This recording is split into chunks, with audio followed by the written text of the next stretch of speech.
Okay, we're going to put together a roster of ball players turned announcer. Now, this is pretty easy to do. A lot of the all-time greats had at least a short time in the booth, but not all of them were all that memorable in that role. Like, did you know that Hank Aaron did 1 year as a Braves analyst? Same thing with Joe DiMaggio.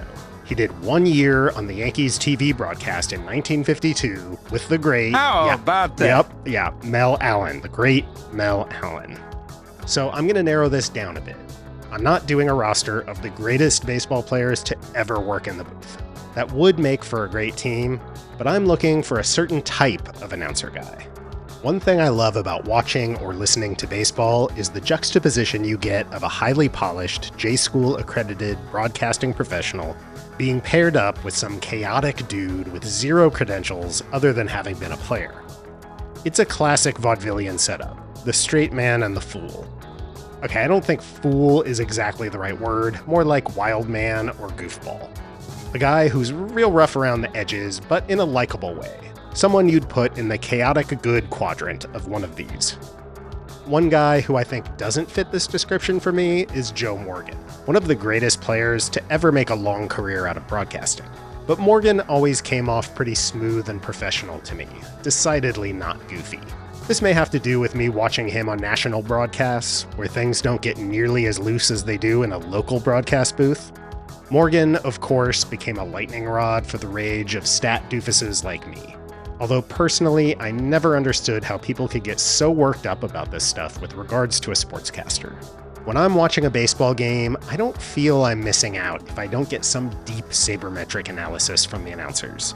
There's plenty of places to get that stuff. I'd just about rather hear some half-in-the-bag crank rambling on about the old days. Not that that describes Joe Morgan at all. Like I said, he was more polished on the air than most ex-player broadcasters, and I always enjoyed Sunday Night Baseball with him and John Miller. Pure comfort viewing. A similar sort of guy who I'm not going to put on this team is Tim McCarver. Another guy who drew a lot of ire from viewers, even leading to a roasting by the Family Guy. In my view, as good as the Yankees were in the first half of this game, that's how as bad they've been now. But Tim's another guy I always liked. I suppose in his later years he tended to state the obvious, but he had a very professional demeanor, and again, 1990s Jack Buck and Tim McCarver postseason baseball is pure nostalgia for me, even though I'm surprised to see that they only teamed up for 2 seasons. Seems like longer.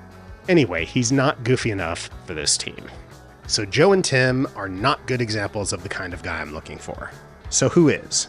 How about our first baseman, John Kruk? Okay, here's a quintessential shambolic announcer guy. Malachi with the call. You don't miss those. I love that name. It's a good name. When you and I have a child together, we should name him Malachi.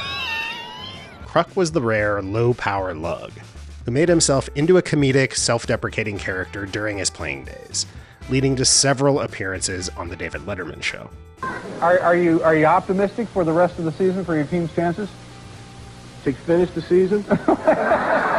This has served him well in his broadcasting career, where his digressions have become legendary enough to get a segment on Last Week Tonight. The delightfully bizarre musings of Phillies color commentator John Kruk. You know, I was thinking about this today, now that we have some time. Yeah. Like, why aren't we born with hair on our chest as men? I don't know that. Why does it wait till like you're, 16, 17, 18, 20, whatever? Yeah. Catcher, Bob Uecker.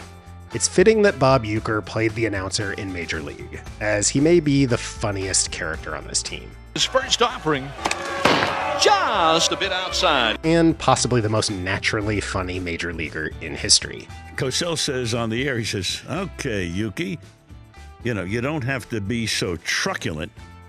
You do know what truculent means, don't you?" And without hesitating, Uecker says, "Of course, Howard. If you had a truck and I borrowed it, it would be a truculent." He was a terrible player, but was able to spin that weakness into a Rodney Dangerfield-esque comic persona.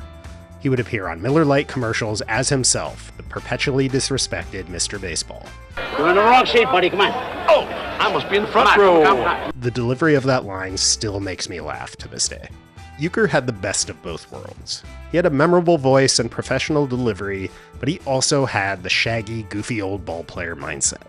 And incredible comic timing. Jim Bouton's book, Ball 4, He said the key to making a big league club in spring training, always make sure you get a good tan. Because you look good, the manager will think you're in shape. Pretty much true. I can do the same thing with a couple of beers and do a handstand for 3 minutes. Right to your face, His appearances on Johnny Carson and David Letterman were always fun to watch. I was down, really terribly down. Right. And in New York one night, sitting in a barn, trying to drown my sorrows, and I run into a nice little lady, a smurf, a human smurf. But Norm Macdonald's stories of hanging out with Uecker reveal an even funnier side of Mr. Baseball. The foul-mouthed side that the public didn't get to see. So he was talking to me, he says, "Hey man, you know that guy?" I go, "Yeah." He goes, "That's John Fogerty, rock and roll singer." So I go, yeah, I know who it is. He goes, "Yeah, man." He goes, "But I played in a golf tournament with him." He goes, "You probably think of him as some that likes to bite the heads off of chickens, but this guy can."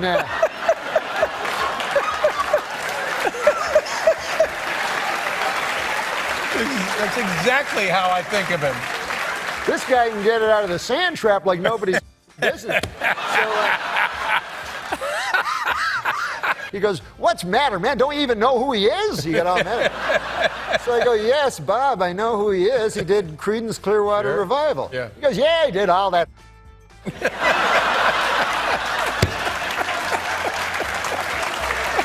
my God. Second base, Frankie Frisch. Before my time, obviously, but Frankie Frisch was a beloved broadcaster after his retirement. He worked as a color commentator and post-game host for the Giants in the 40s and 50s. A great thing about announcer guys like this, especially the old-timey ones, is that often they have thick accents. Well, anyway, I got to Pittsburgh. That's where I joined the Giants. I never had seen curveballs like this. These things exploded. You don't generally hear accents like this in most professional broadcasting environments, but Frisch's thick New York accent is pretty fun.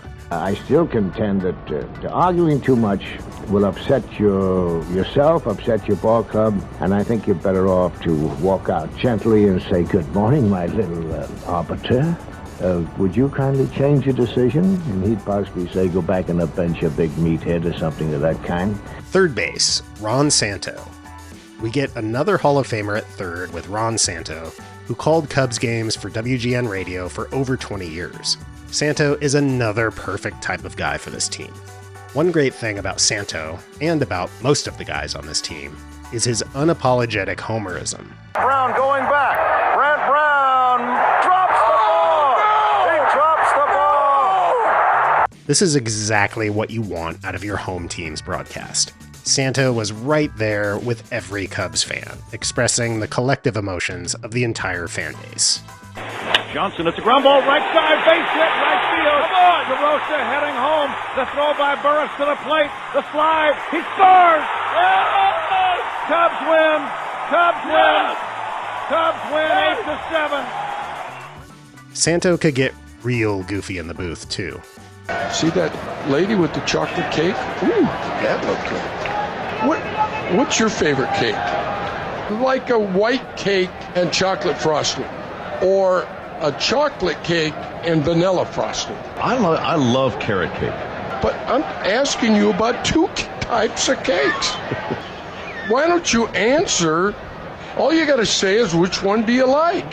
And Machado swings and foul tips it into Kruder's glove, 0-1. You can't even commit to a cake. I can't believe that. And also quite fiery. That son of a gun, I'm standing there watching them sing an national anthem, and all of a sudden my head starts to burn. I look over at Ron Santo. His hairpiece is on fire. There's a little blue flame shooting out the top of his head. Smoke is everywhere. I jumped back. I said, "Holy cow!" And when he'd share the booth with Harry Carey, watch out. The only positive I can say is that I do have hair. You have a great head of hair. It's more positive than I can say. There's a big second. Hair. Yeah, I do. I put it on every day. Do you and Arnie buy your hair pieces the same place? No. It would scare you. It scares me when I take it off. And when I go by the mirror, I go, ooh. Who is that guy? How about your wife? Here's the 1-2 pitch. And there's a fly ball and foul ground down the third base line. And it's going to be caught by Arias to end the inning. I got to ask you, Ron, when you go to bed at night with your lovely wife, do you wear your tooth? I wear a hat, Harry. I take that off and I put a hat on.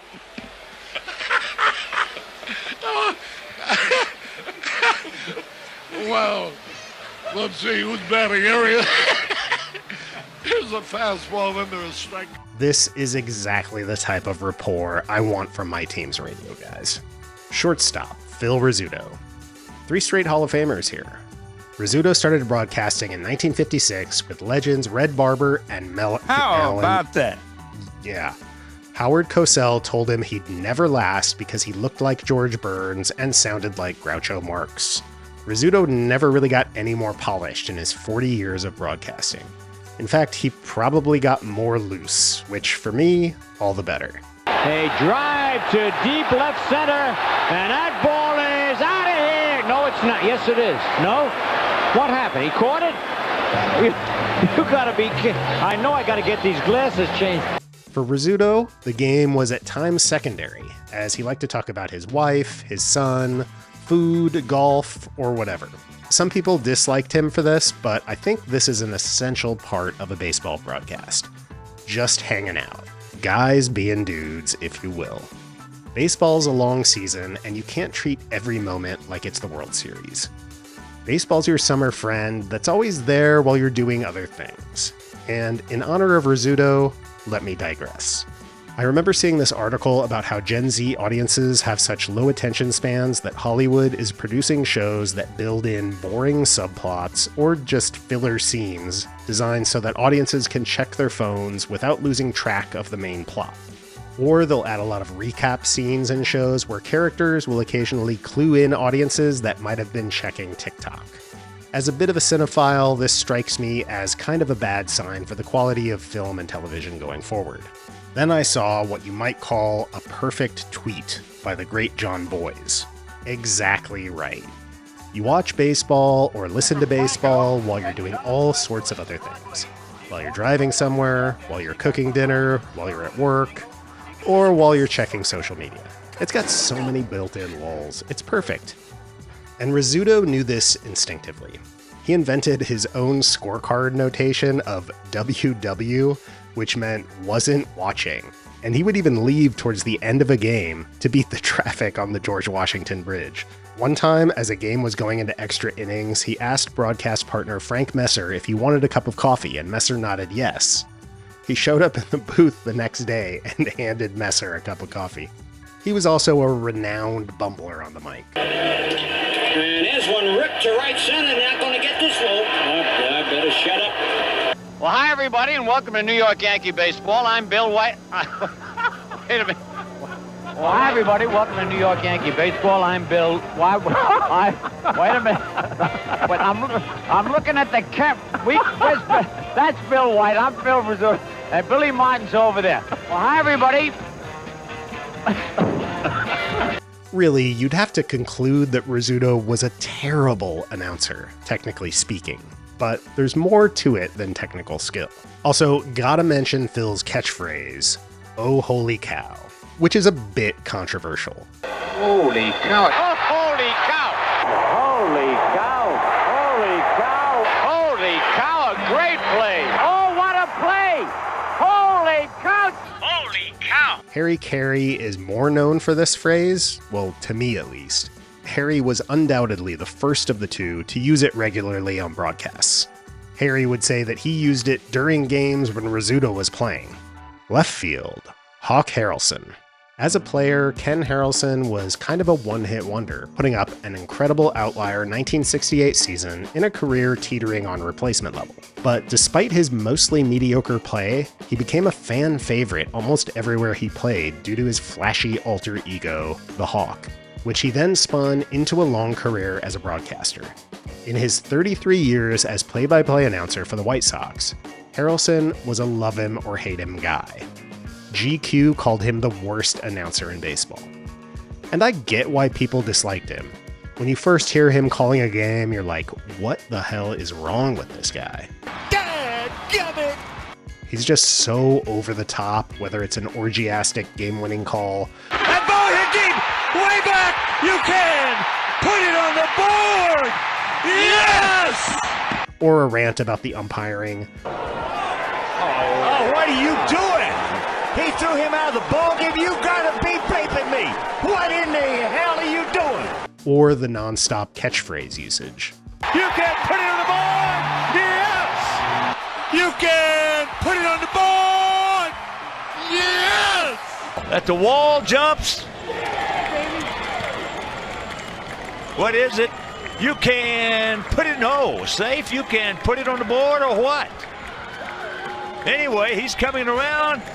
You can put it on the board, yes! But like when a joke is repeated enough that it goes from unfunny back to funny again, Harrelson grows on you. And you start jonesing for those catchphrases, cracking up every time you hear a "He gone!" or a "You can put it on the board, yes!" Those are the big two, but he's also got "Grab some bench. Stretch! Stretch!" And this ball game is over. All right, sit back, relax, and strap it down. and You gotta be bleeping me. And I think Harrelson might take the cake for being the angriest announcer on this team. You have got to be kidding me. Oh, no! No! He was safe at third. No! And another blown call by Hernandez. I'm just glad he retired before the 2024 White Sox season, just for his own mental health. Harrelson was also absurdly resistant to new school stats, which I think you can say for just about every guy on this roster. Harrelson had his own sabermetrically inspired acronym that he considered the most important stat. TWTW, the will to win. I prefer TWTW plus, so it's equalized to ballpark, because, I mean, some stadiums you just don't want to win when you play there. It's depressing. Center field, Harry Heilmann. Another Hall of Famer here. Heilmann was more of a corner outfielder, but did play some center, so we'll put him there. Heilmann is really the trailblazer for this team, the first ever former ball player to call Major League games. Heilmann started calling Tigers games in 1933, and in those days, announcers didn't travel to away games, so Heilmann would call the game off of ticker tape. This required a lot of creativity to bring the game to life for fans in Michigan, as the tape would just read single to center or fly out to right. Heilmann was known for dropping the R's at the end of names, like Hal Newhouser or Bob Fella. Fans, we're talking about Hal Newhouser, whom baseball experts consider the best southpaw chucker in the league. And he had a cross-promotional catchphrase, as one of his sponsors was the bug spray Bugaboo. On flyouts, he'd say, "Bugaboo, another dead fly." Right field, Mike Shannon. Talked about Shannon in the Anglicized Guys video and went over several of his famous Shannon-isms. There's a great website, by the way, shannonisms.com, where you can delve into the shaggy world of Mr. Shannon. In his playing days, he was kind of a super utility guy for the late 60s Cardinals, moving mostly between third base and corner outfield, but also covering center occasionally and even filling in catcher once in a while, all while fronting a French rock band.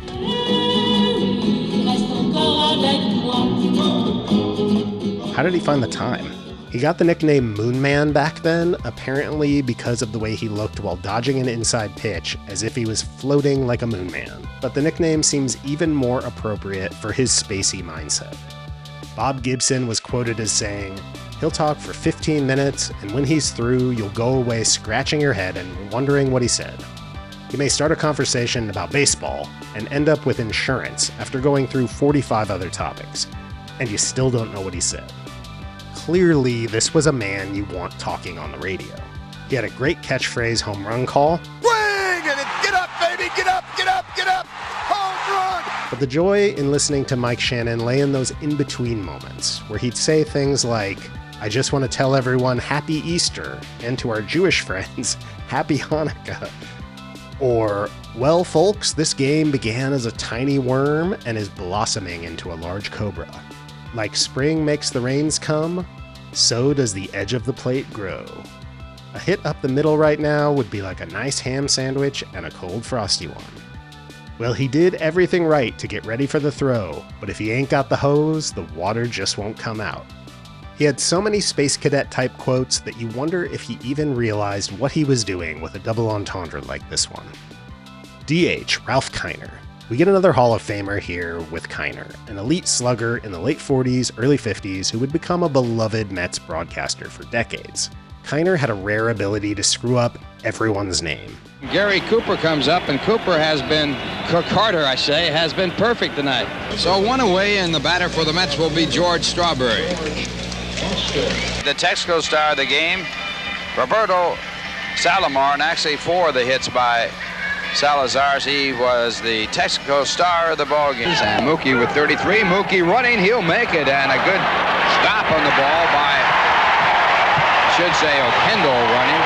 I'm Ralph Kiner, along with Tim, what's your last name? McCarthy. I'm Ralph Kiner, along with Russ D. Staub as our colleague, and here's Fran Healy. It's the Mets against the Cubs, and David, it looks like the Mets are with their back to the wall. Thank you very much, Tim McCarver. Excuse me. Clearly one of the most tongue-tied guys on this team. At the end of 10, it is the New York Mets 3, and the New York Mets tied up with the Phillies, who have 3. Final score, the Mets 3 and the Mets 2. We'll be back with a recap after this word. Let's go downstairs right now as our co-herd Bud Harrelson host, excuse me, Frank Howard. Well, you'll get it right, Ralph, eventually. Strawberry, of course, voted into the Hall of Fame for the 4th consecutive year, the first National Leaguer to do that. And Mel Stoudemire, I'm sure, threw many, many 200-pitch innings in his Major League career, which was a great one. With his 95 home runs, he is 3rd in that department. Mike Smith leads with 110, then Dave Parker with 106. Siska's tied with Darryl Strawberry for the National League lead in RBIs. And now 0-3 to Mookie Wilson. He could very easily be the pitcher of the year for the month of July. Throughout baseball, and there's a base hit in the center field. Santana can't get to it, but he gets over there and makes the catch. Ralph seemed like maybe he was watching a different game than you were. Andre Dawson with a 2-run home run, and the Phillies lead 2-0. And the slider hit down the right side and a base hit. Strawberry there, he's got to play at first base. Samuel didn't know where it was. He was decoyed by Samuel, and they get him at first. What a job by Samuel decoying the ground ball, and Samuel falling for the trick and being doubled off at first. So good. Rotation. Dizzy Dean. If Harry Heilmann blazed the trail for ballplayer announcers, then Dean clear-cut the path for all sorts of booth buffoonery. Like so many guys on this roster, Dean leaned into his flaws, and fans loved him for it.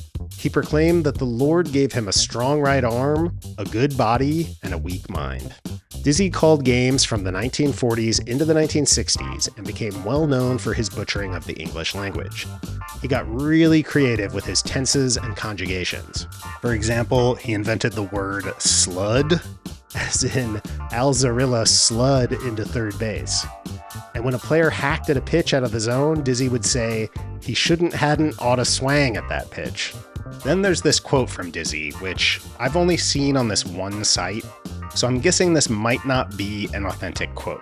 And I suppose you could say that about any number of Shannonisms or Kinerisms or Deanisms, etc. Some are certainly documented or even available on YouTube, but others could be considered tall tales, bits of baseball folklore passed along over the years. But I have to say, even if this were fake, his eyes were blowned by the sun is pretty great.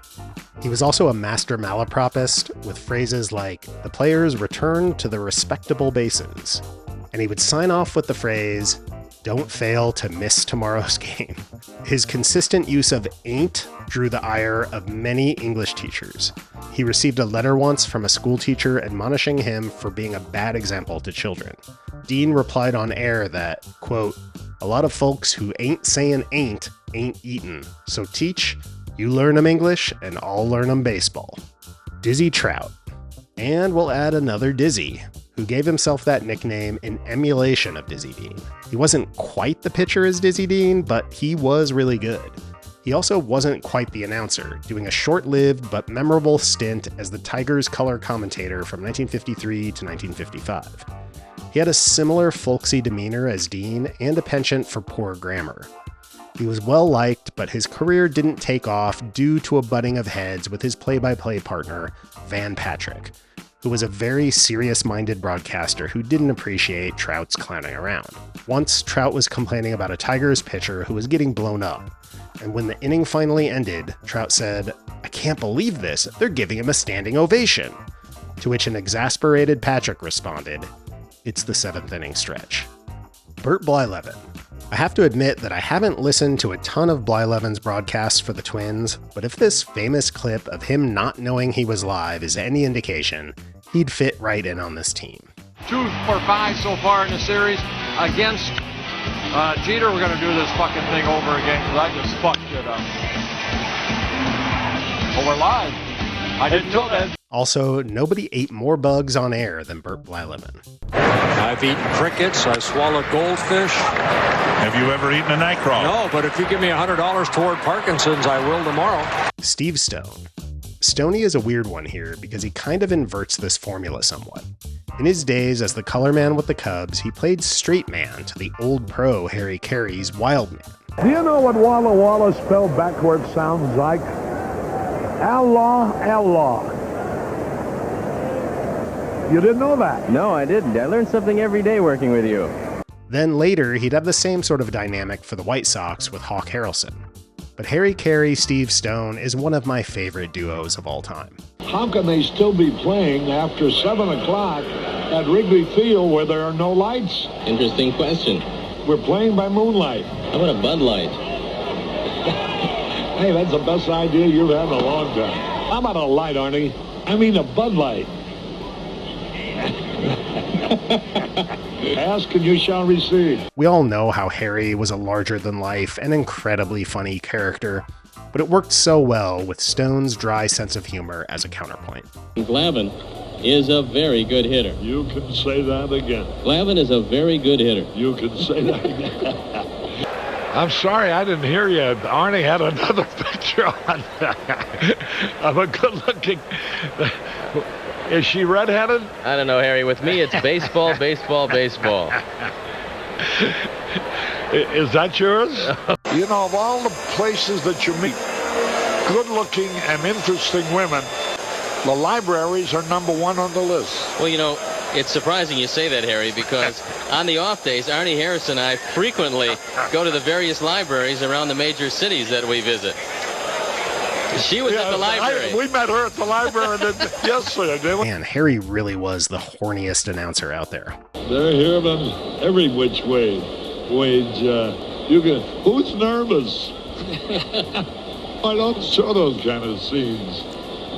This is family TV. Waite Hoyt. For our 5th starter, we'll take another player-announcer trailblazer in Waite Hoyt. The former Yankee struggled to break into the profession in New York, where his unpolished delivery held him back. He eventually got offered a gig in Cincinnati, where he would become the voice of the Reds for 24 years. He was beloved in Cincy, where his rain delay stories of his playing days became can't-miss radio. There was even a record put out, the best of Waite Hoyt in the rain. A fellow said to me last year he said, I wonder what they will say 300 years from now. I said, what do you mean? He said, how will they describe baseball then?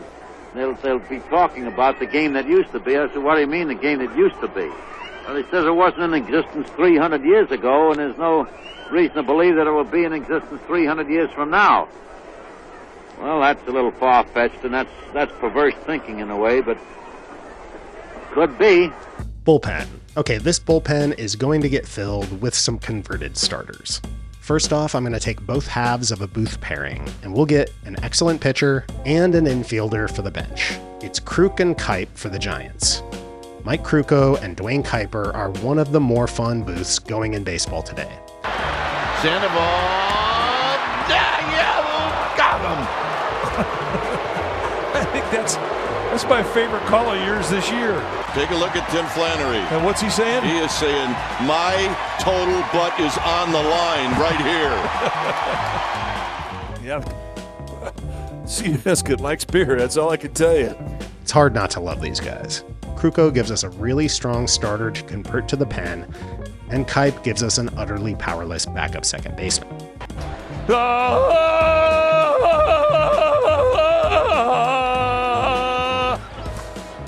Next, we'll take another contemporary booth combo with Ron Darling on the pitching staff and Keith Hernandez as our backup first baseman.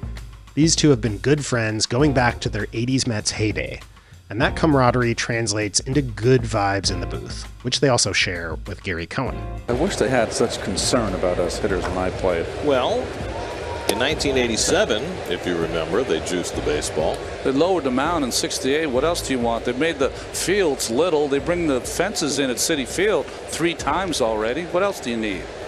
The pitcher has spoken. Wham! It is a genuine Keith Hernandez, nice game, pretty boy alarm clock. Now, what, Dave? What? Have you listened to the alarm, Dave? Good morning. Rise and shine. I know what you're thinking. Who does this guy think he is? I'm Keith Hernandez, and I hope you have a great day, pretty boy. Oh, my goodness. Oh. I've never wanted anything so much in my life. Okay, not that much. Anyway, these guys get real loose in the booth. When you would negotiate your contract, you would try to get in single room on the road. A junior suite on the road, please. And what's the difference between a junior suite and a regular suite? A junior suite, you had a couch, a table, a little bit more space. That's all I needed. What'd you do with the table? Did you host a dinner party in your room? No. No. Don't ask. Guys in the truck, I strongly recommend. I did this when I had to play day games. A couple cups of black coffee works wonders. Thank God that's what you said. Did you like that flashing video effect? I did. Wasn't that cool? I thought I was hallucinating. Like the old days. That is a $25 hot dog. My goodness. How much meat is in a $25 hot dog? I wasn't talking about the hot dog. Okay, maybe Keith challenges Harry Carey for horniest announcer. Ben McDonald. I haven't listened to a whole lot of Ben McDonald's Orioles broadcasts, but after hearing his brutal honesty while doing a game for ESPN, I became a big fan. Ben, I know you got an opinion on this. Panthers three-peat this year? What do you think? If you say so. I mean, good luck to them.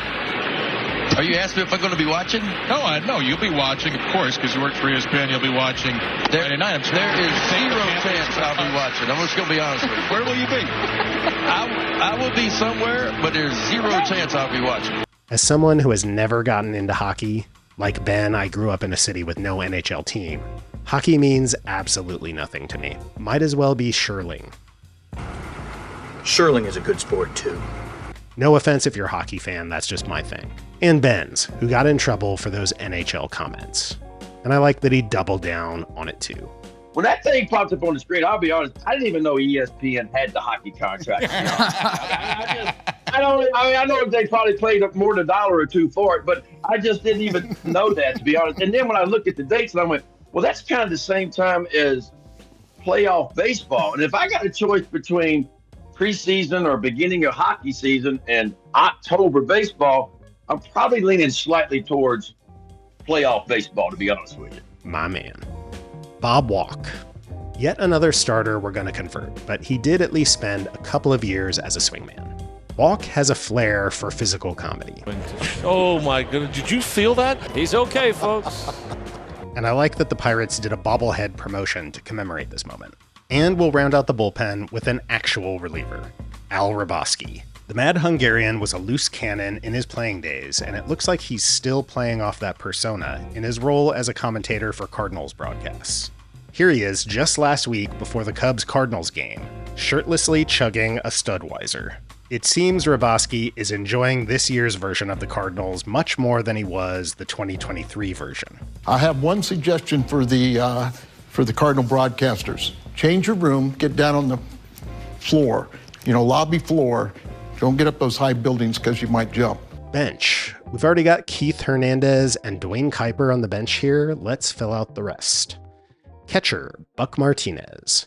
Buck has maybe the most absurd voice in sportscasting. I like that pitch right there.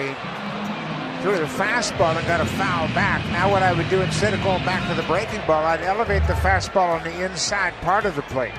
Definitely an acquired taste, as when you first hear him, you maybe think something's wrong with your speakers. Cole Calhoun is the scheduled batter. He's a lefty, so Dominic Leone will turn things over to Matt Dermody. But he's become a beloved figure in Toronto, calling over 4,000 Blue Jays games between 1987 and 2025. He's also a guy that tells it like it is, with the Yankees being the main focal point of his ire. They're not a good team. I don't care what their record is. They have a lot of wild pitches. They make a lot of mistakes in the field. They don't run the bases very well. If they don't hit home runs, they don't have a chance to win. He dissed Aaron Boone and the Yankees, as well as Aaron Judge. He's looking at something, and then the next move is that powerful swing, and he blasts one to center field. I've not seen that before with him.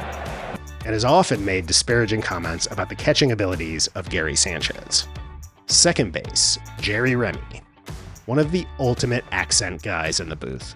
When I say Xander Bogaerts, is there something funny about that? No. And I had a nice lady behind me tap me on the shoulder and she said, "Hey, can you say Xander Bogaerts for my son?" So I said, "Sure." And I said, "Xander Bogaerts," and they all start laughing. The whole family laughed. Father, mother, and 2 children. I think you say it fine. Now, if you were to say Daniel Narver, I would say perhaps. Daniel Narver. Okay, well, that's good. That's not how you normally say it, though. What do I say? Usually it's Daniel Narver. Narver? Yes. We are in Tampa Bay. We flew here on Delta. Now I get the yips. I can't talk. I can't. I'm afraid to talk. I got another one. Pedroia. What's wrong with Pedroia? It sounds fine, I think. Yeah. Occasionally it can be Pedroia. The what? The Detroit Tigers. Detroit Tigers. Right. It's not with an AS at the end. There's an ERS at the end of Tigers. Tigers? Yes. You'll never hear me say the Tigers. 28 years I've been doing this. And you just found out today. How about that? Now I get the yips. June 28, 2015. I can't talk. Jerry Remy brings a true local Boston authenticity to Fenway. Just moments ago, people often wonder how the Rem Dog tunes up for a big game. And as you can see, Jerry very much... And he's responsible for one of my all-time favorite videos on YouTube, the Here Comes the Pizza incident. This is the perfect encapsulation of Remy's charms. Oh, wow. Spuddy. Oh. Where did what was that came flying in? But I'd be kind of ticked off myself if somebody fired a pepperoni pizza at me. That was unnecessary. That really was uncalled for.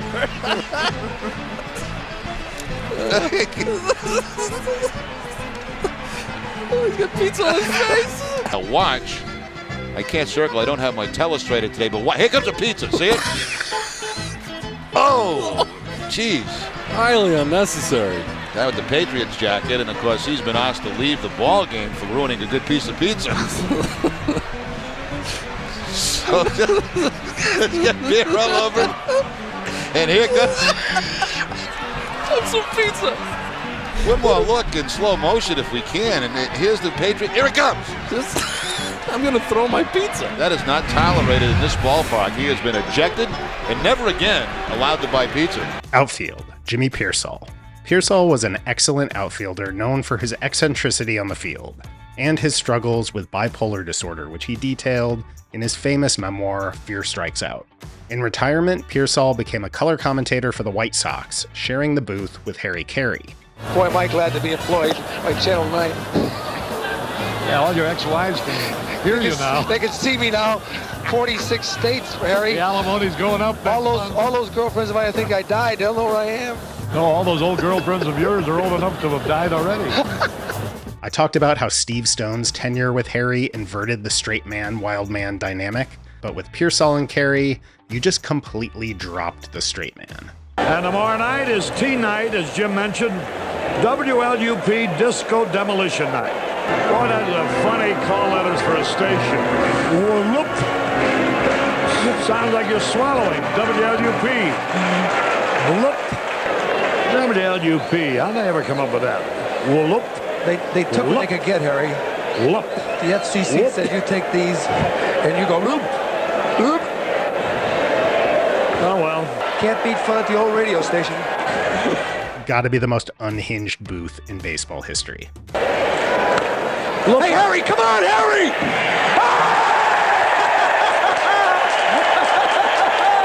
He finally caught it! He finally caught it!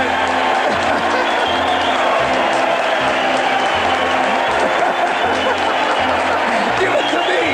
Give it to me! Piersall was known for not holding back criticism. Look where this pitch is. That is really brutal. Yep. God almighty. Look at this.